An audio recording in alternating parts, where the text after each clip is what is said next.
Hey guys, welcome to Founder Story, where we bring you the stories of how your favorite brands and companies were started, told by the creators themselves. I'm Dan Larsen, and I'm very excited to bring you this podcast. We have lots of great interviews lined up with some amazing people. Subscribe now, wherever you get your podcasts, so you don't miss an episode.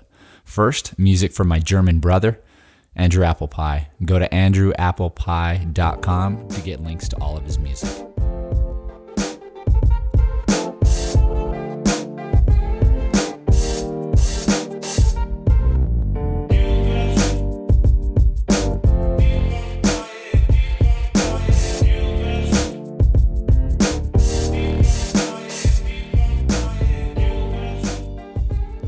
Think of a better person to interview for the first episode than my dad, Danny Larsen. He's been successfully running Universal Business Systems for 30 years with his brother John. In this episode, you'll learn how they've been able to retain customers for decades, the challenges and successes they've had along the way. I hope you love it. Here's my dad, Danny Larsen. Okay, we're going to fast forward in their story. The year is 2008. They've been in business now for 25 years selling phone systems to small and medium businesses. The problem is the economy is tanking and their customers are leaving left and right. They need to make a change from their traditional systems because their vendor, Tataran, well, their technology is outdated. While the economy is screeching to a halt, the technology is speeding up, and IP phones that connect over the internet are becoming the next big thing. How my dad and the Universal Business Systems team took advantage of this new technology? Well, it might surprise you.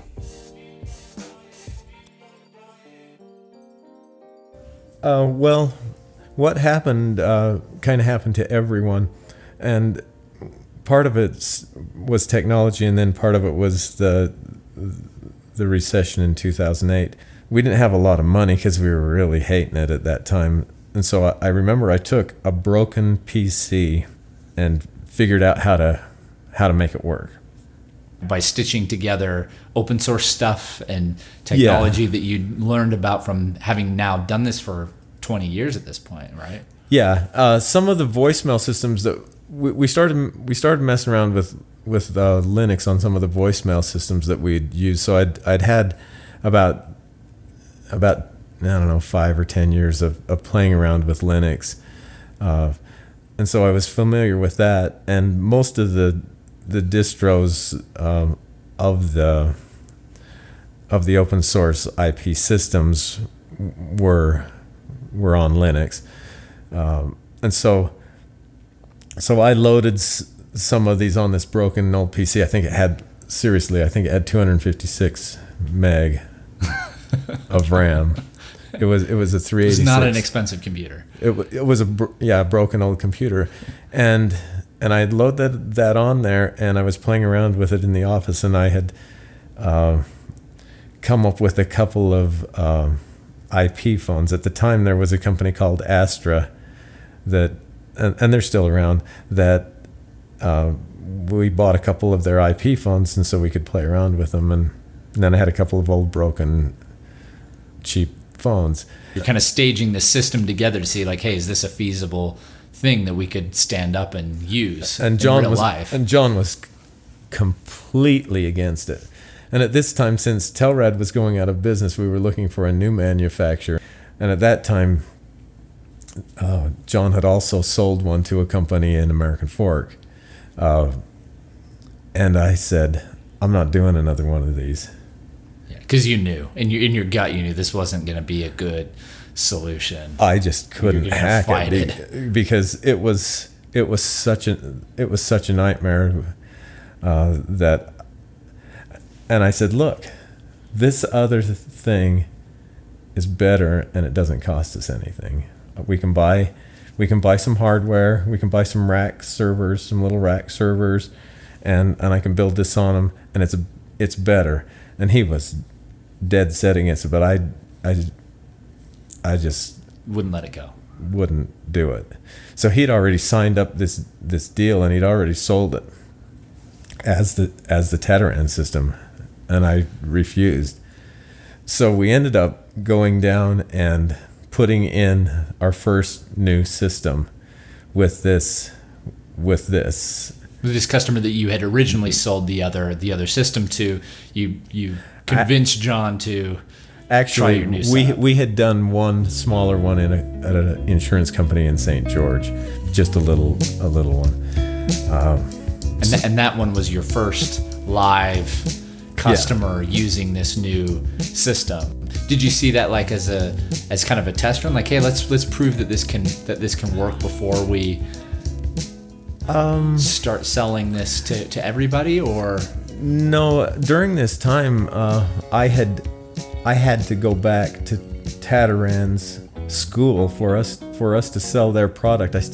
All of the old legacy stuff, you used to have to go to their school or to their classes and get certified on their systems, and at this time I'd been certified on a couple of other systems, but I had to go back and get certified on theirs and on their IP system. And while I was there, I'd already had a couple of years of playing around with this new stuff, and when I went to their class, I realized this is way behind what I've been playing with in the office with this other stuff. Is what they're selling is way behind, and so when I came back and from Tataran's training, and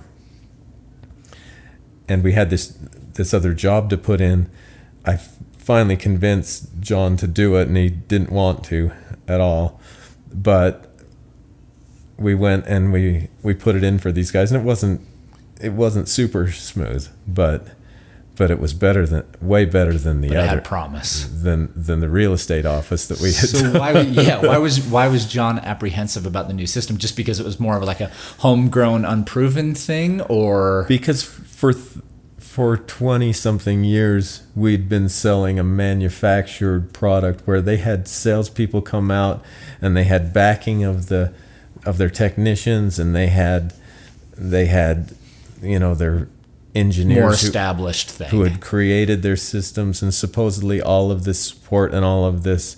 And now going to this other, it was basically like saying, okay, now not only are you the manufacturer, you're the support, you're the technician, you're the everything. And so when something doesn't work, you don't have somebody to call really to say, help me figure this out, or at least that it's not as like formalized process. Yeah. You kind of have to figure it out because it's something that you made with a bunch of other there are people on forums and things like that on the internet, but there's no company that was sitting out there that I knew of, at least, that I could call up and say, hey, this doesn't work. I'm customer 1, 2, 3, 4. This is the error that I'm getting. How do I fix it? What should I do? Yeah. It doesn't work. What should I do? I can go on a forum and ask some guy, and he might get, somebody, and somebody might respond, or they might not. Okay. We were selling companies like Mitel and Northern Telecom. We were selling big manufacturers, equipment, and Telrad. All those are big manufacturers with a lot of people. So at that time, and maybe this has changed over time, but like, what's the relationship between like the system and the phones that are offered? Like when you created your new system, were there only specific phones that you could sell, or did you have a pretty good range that you could choose from?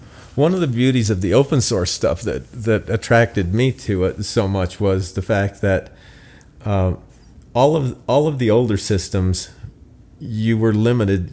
If you sold a Mitel system, you had to put a Mitel phone on it. If you sold a Telrad system, you had to put a Telrad phone on it. Intertel, all of the manufacturers, they were proprietary, and you had to use that. Where this open source stuff, there started to be several manufacturers like Grandstream and Astra who were open. So in a way, you're a lot more flexible. Yeah, so we were open to anything that was, and more stuff was coming all the time. Yeah. Where the open source stuff, if you got enough to figure out how to make it work, you can offer it, or you can license it yourself. But we decided we're not going to license anything. We're going to give everybody everything that it has. Mm-hmm. And so then we just looked to find what we could find is the best phone to put on that system. But the beauty of it was also, if we find a better one tomorrow, you can switch. We can switch, or we can offer it to people. So we weren't locked in. And so that was a lot of the beauty of doing that, plus not having any licensing. And so basically we could build a system for the cost of the server, and which you proved you could run on a computer you were ready to throw away. That original one was. But Wow. One of the most interesting stories is we had a customer running off of a server that was about a Celeron type processor with 2 gigs of RAM. That we had a customer on one of those original servers who got 300 phones working off of that thing. At what point did you realize, like, this is gonna work? To me, I knew when I was at Tataran school. I knew That was the moment. when I was at Tataran school and I saw the way they were doing it, and I saw that this other that we were doing was better. It was, well, it's better in the way that if you're willing to take all of it on yourself.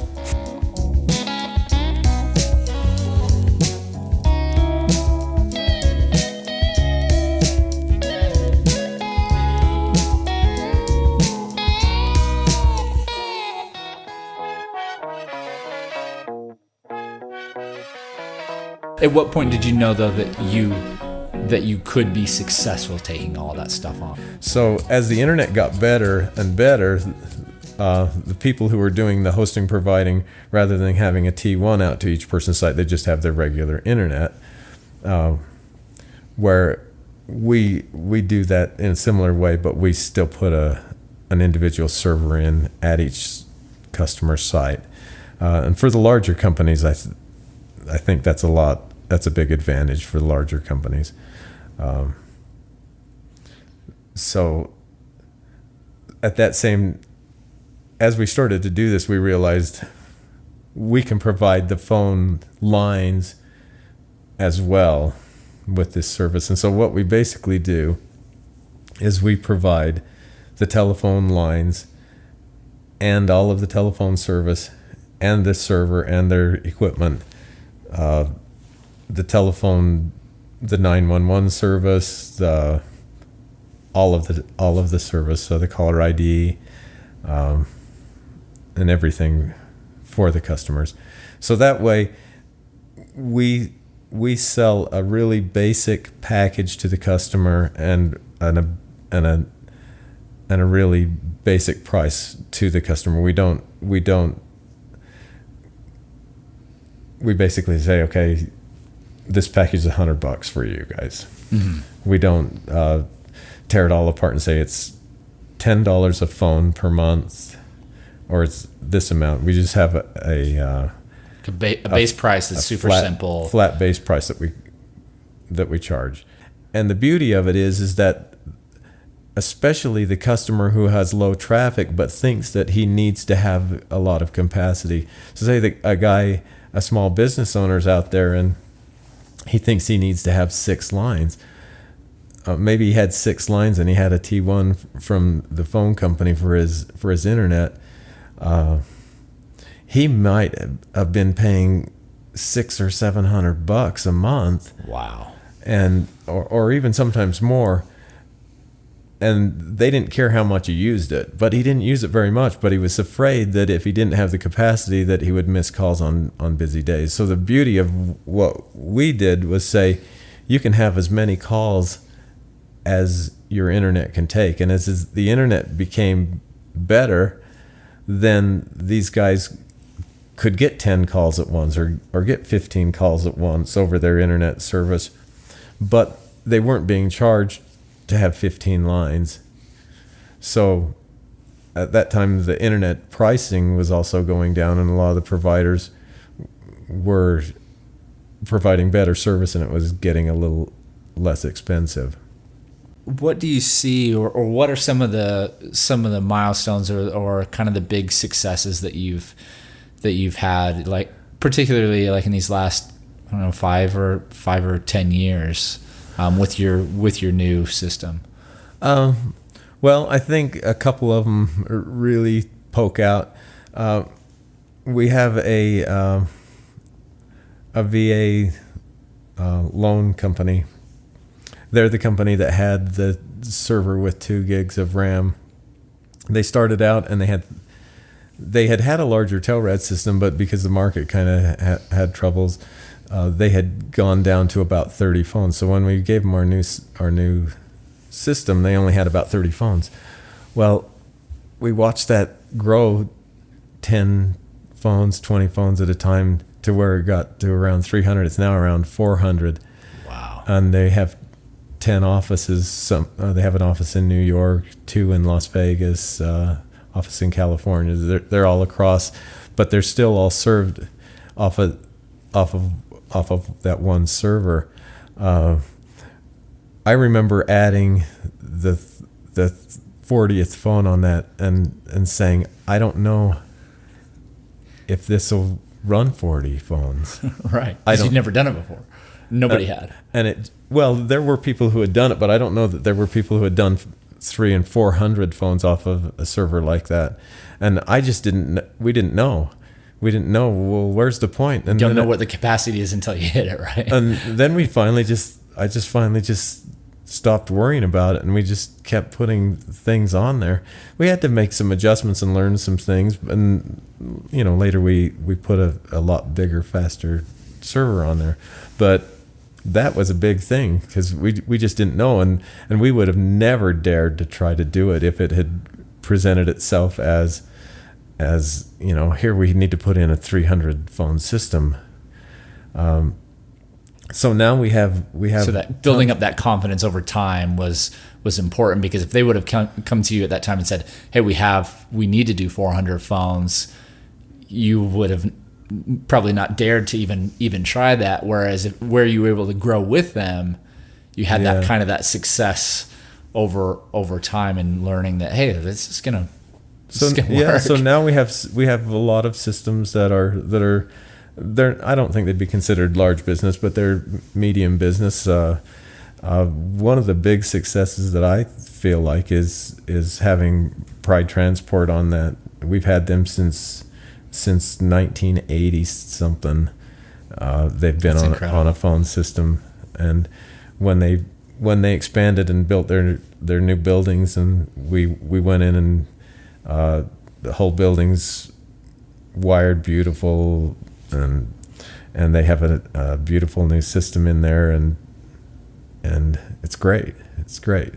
So some of those like that are, to me, those are a big success just because it's been so many years. Yeah, and the relationship that they've stuck with you, you've been there for them for that long. It's pretty awesome. I don't think a lot of businesses now have customers that are that long running. So that's amazing.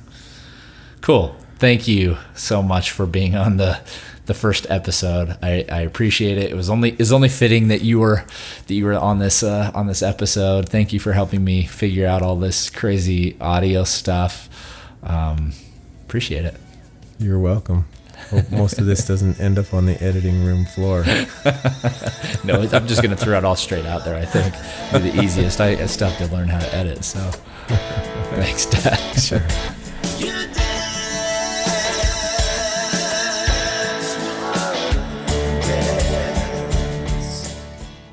What I loved about my dad's story is that they completely changed their business. They moved from using a big manufacturer to creating their own system with open source materials. In the process, they also learned that they could offer phone lines as well, and moved to a simple subscription pricing model, which resulted in tremendous growth for their business. Thanks so much for listening to the first episode of Founder Story. It means a lot to me. Don't forget to subscribe. The outro music of today's episode was written and performed by my dad. You can listen to his new album titled No Time for the Blues. Get it on Apple Music and Amazon.